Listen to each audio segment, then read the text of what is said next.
Welcome ഈ കുട്ടി വ്ളോഗിലേക്ക്. ബീഡ്സ് ലേക്ക് സ്റ്റേറ്റ് പാർക്ക് അയോവയിലുള്ള ഒരു പാർക്കാണ്. ഞങ്ങളുടെ വീട്ടിൽ നിന്ന് ഒരു 3 മണിക്കൂറൊക്കെ ഉണ്ടാവും ഡ്രൈവിന്.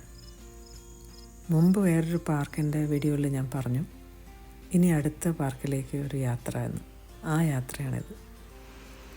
സമ്മറിലെ പ്ലസൻ്റായ ഒരു ദിവസം ഞങ്ങൾ ഇറങ്ങി നടക്കുമ്പോഴേ വെള്ളത്തിൻ്റെ ശബ്ദം കേൾക്കാം. ആസ് യൂഷ്വൽ എൻ്റെ എക്സൈറ്റ്മെൻറ്റ് വർദ്ധിച്ചു. ഇപ്പം കേട്ടതാണ് ശരിക്കുള്ള ശബ്ദം. ഞാനിതിൽ ശബ്ദം കുറച്ചാണ് വച്ചിരിക്കുന്നത്.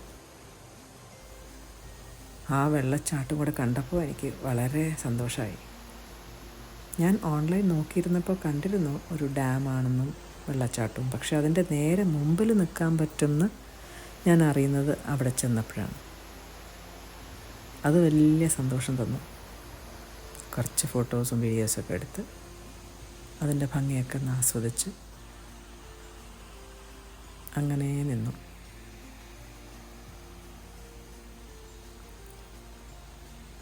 പിന്നെ അതിൻ്റെ അപ്പുറത്തൂടെ ഒരു വഴിയുണ്ട്.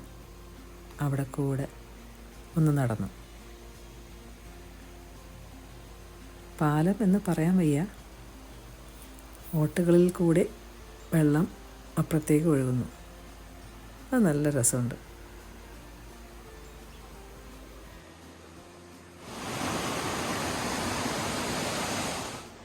നല്ല വെള്ളം ഒഴുക്കുള്ളപ്പോൾ ഡെഫിനറ്റ്ലി ഇതിൻ്റെ പുറത്തുകൂടെ ആയിരിക്കും ഒഴുകുന്നത്.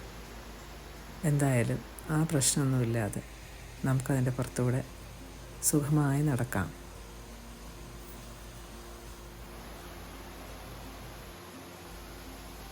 പിന്നെ ഞങ്ങൾ അതിൻ്റെ സൈഡിൽ കൂടെ മുമ്പിലേക്ക് നടന്നു. ആ ഡാമിൻ്റെ മുകളിലത്തെ ഭാഗം കാണാൻ വേണ്ടി. കാർമേഘമൊന്നും ഇല്ലാതെ നല്ല വെള്ളയും നീലയും കോമ്പിനേഷൻ എല്ലായിടത്തും.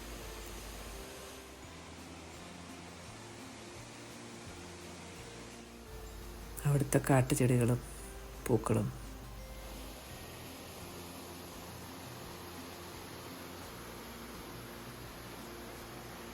കുറേ തടിക്കഷ്ണങ്ങൾ ഇങ്ങനെ കിടക്കുന്നുണ്ടായിരുന്നു എൻ്റെ മുകളിൽ. കണ്ടോ, ഒരു തടിക്കഷ്ണത്തിൽ എത്ര ചെടികളാണ്. നമ്മൾ മനുഷ്യർ മാത്രമല്ല അല്ലേ, സർവൈവ് ചെയ്യാൻ ഇവിടെയെല്ലാം വളരുന്നു, സ്ട്രഗിൾ ചെയ്യുന്നു.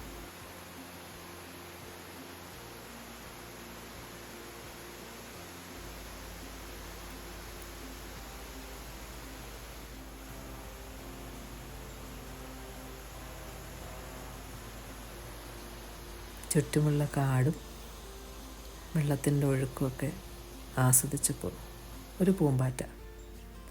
പക്ഷെ അത് പറക്കാനേ ശ്രമിക്കുന്നില്ല, ഒറ്റ ഇരിപ്പ് അവിടെ. അത് കഴിഞ്ഞ് ഞങ്ങൾ ആ ഡാമിൻ്റെ മറ്റേ സൈഡിൽ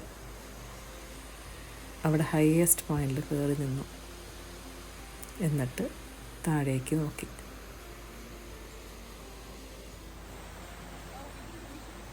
ആ ലേക്ക് മുഴുവൻ കാണാം. അതിൻ്റെ സൈഡിൽ കൂടെ ഞങ്ങൾ ഡാമിൻ്റെ നേരെ എതിർവശത്ത് ഉള്ള വഴി കൂടെ നടന്നു. അതൊരു ട്രെയിലാണ്. എൻ്റെ ടീഷർട്ടും ആകാശവും ഒരേ കോമ്പിനേഷൻ ആയതുകൊണ്ട് 1-2 ഫോട്ടോസ് എടുത്തു. പണ്ടേ എൻ്റെ ഒരു ഫേവറേറ്റ് കോമ്പിനേഷനുമാണ് ബ്ലൂ ആൻഡ് വൈറ്റ്. ഈ കാണുന്നതാണ് ഡാം, നേരത്തെ കണ്ട ഡാം. അതിൻ്റെ നേരെ എതിർവശത്തൂടെ ചില വീടുകളുടെ പുറകെ കൂടെയാണ് ഈ ട്രെയിൽ പോകുന്നത്. നടന്നെത്തിയത് ഈ കാട്ടുപൂക്കളും ലേക്ക് കാണാൻ പറ്റിയ ഒരു സ്ഥലവും. അങ്ങനെ കണ്ണോടിച്ച് കുറച്ച് കല്ലൊക്കെ എറിഞ്ഞ് അത് എത്ര തവണ തട്ടിപ്പോകുമെന്ന് നോക്കി അങ്ങനെ നിന്നപ്പോൾ ദാ ഒരു തുമ്പി, ഡബിൾ ചിറകുള്ള തുമ്പി. ഞാൻ ആദ്യമായിട്ടാണ് ഇങ്ങനൊരു തുമ്പിയെ കാണുന്നത്. ഞങ്ങൾ അവിടുന്ന് പോയത് വേറൊരു പാർക്കിലേക്കാണ്. അതിനി അടുത്ത വീഡിയോയിലാവട്ടെ. ഇത്രയും നേരം എൻ്റെ കൂടെ വന്നതിന് താങ്ക് യു സോ മച്ച്. ഇഷ്ടപ്പെട്ടെങ്കിൽ please like, share and subscribe. Take care. By.